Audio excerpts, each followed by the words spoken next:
রাতে খাওয়ার জন্য হালকা পাতলা করে একদম সহজ ভাবে নাস্তা বানালাম।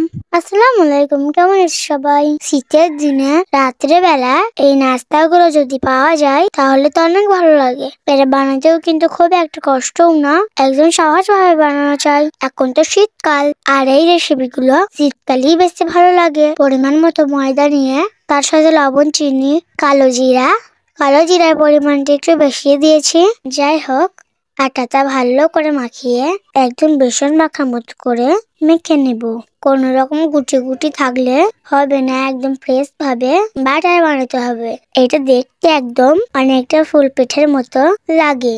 গরম পানি দিলে এই নাস্তাটা অনেকটা নরম আর মুচমুচে হয়। বেশি গরম পানি দেওয়ার দরকার নেই, একদম হালকা কুসুম কুসুম পানি দিলেই হবে।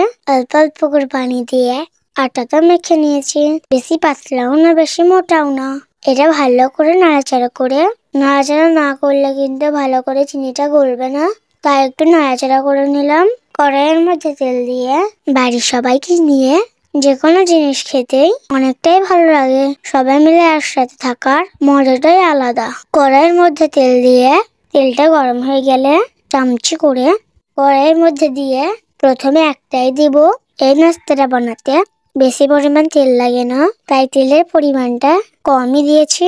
সবগুলো ভাজা হয়ে গেলেও তেল কিন্তু অনেকটা থেকে যাবে। কড়াইয়ের মধ্যে অল্প অল্প করে ময়দাটা দিয়ে একদম ছোট্ট ছোট্ট করে বানাবো, তাই অল্প করেই দিচ্ছি।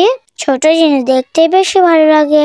এটা কাঁচা থাকার তো কোনো ভয় নেই, তাই ভাজতেও সময় লাগবে না। এই নাস্তাটা দেখতেও সুন্দর। সবগুলো নাস্তা ভেজে একটা বাটির মধ্যে রেখে দেখো তো কেমন হয়েছে। তোমরা একবার বানাতে পারো। ভালো থেকো সবাই, দেখা হবে পরে ভিডিওতে। আল্লাহ হাফেজ।